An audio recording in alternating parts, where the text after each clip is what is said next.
In this video, we're going to be talking about the actual details of how Brandon Miller directly impacts some needs for the Charlotte Hornets. At his long year at Alabama, Brandon Miller averaged 18.8 points, 8.2 rebounds, 2.1 steals, and a steal and a block a game, while shooting 43, 38, and 86 from the field. Now, I know you look at his shooting splits and you say, oh wow, he only shot 43% from the field. But a lot of that was because he did struggle at the beginning of the college basketball season at finishing at the rim. However, by the time SEC play started, his numbers completely changed. He shot 48% from the field while shooting 62% from two. That's something he was not doing before. And the SEC was looked at as one of the better college basketball conferences. So the competition was high, and that is when he had his better numbers. And he even averaged 20 points a game. So Brandon Miller is going to be an interesting fit for the Charlotte Hornets. He automatically helps them shoot because that's something that the Hornets struggled with. They struggled so much with perimeter shooting. I know a lot of it was because of injury, but they just didn't have a guy who's a go-to three-point shooter. At worst, that's what Brandon Miller gives you. And I know second overall pick, it may not look good if he just ends up being a catch and shoot guy. However, that's something the Charlotte Hornets desperately need, and I do think the defense is going to come around. But I don't think his floor is where it stops. I really do believe he's going to be really close to his ceiling, which is very similar to someone like Brandon Ingram. I do not think he'll be the playmaker Brandon Ingram is. I do, however, think he'll be a better shooter. And if Brandon Miller can shoot 38% from three, up to 40% from three, I'm not mad at it. That's something the Hornets desperately need. We know that works well with the Charlotte Hornets. You get your shots. We've seen it for the last couple of years. The Charlotte Hornets actually create a lot of open threes. They're just not hitting them. And then I will say that guys do chuck up shots like Kelly Oubre, Terry Rozier.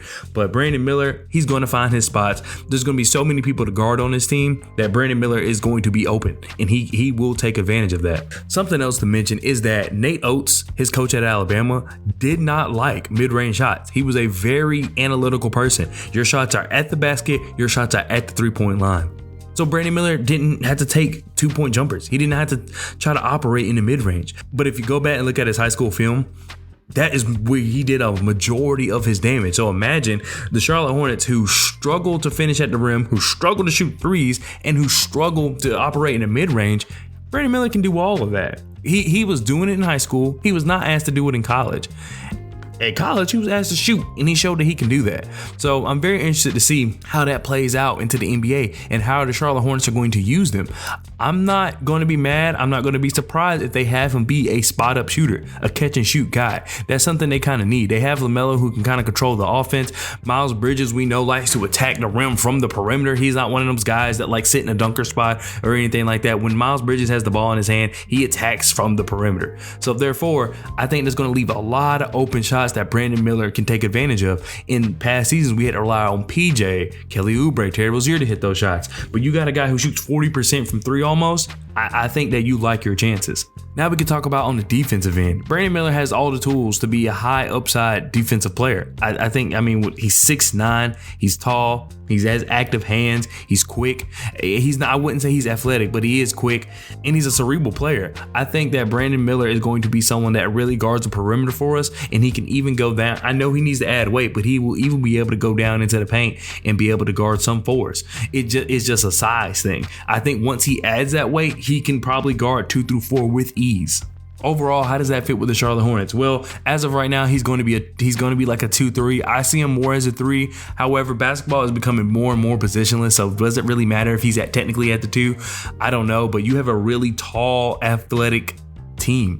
You would have, in this hypothetical scenario, you would have LaMelo Ball, Brandon Miller, Miles Bridges, PJ Washington, and Mark Williams. I think that's a sufficient lineup. You have two guys in Brandon Miller and PJ Washington who will be able to guard a lot of the perimeter players, and they're able to switch. And then you have Mark Williams anchoring the defense. And then Miles Bridges isn't that bad of a defender either. So you have some guys that can really put a body on somebody and help the team spark their defense. And we saw with way less talent, Mark Williams was able to anchor a top 10 defense for like a month and a half. So I think Brandon Miller is just going to be a great fit. Not exactly next to to LaMelo, I think he's just going to be a great fit for the team overall. He's a connective playmaker. He makes the right plays. He's not one of these guys that's going to pass somebody open. That's why I said I don't think he's going to be the playmaker that Brandon Ingram is. However, he does make the right plays. He's always looking to make the right reads, and he usually does that.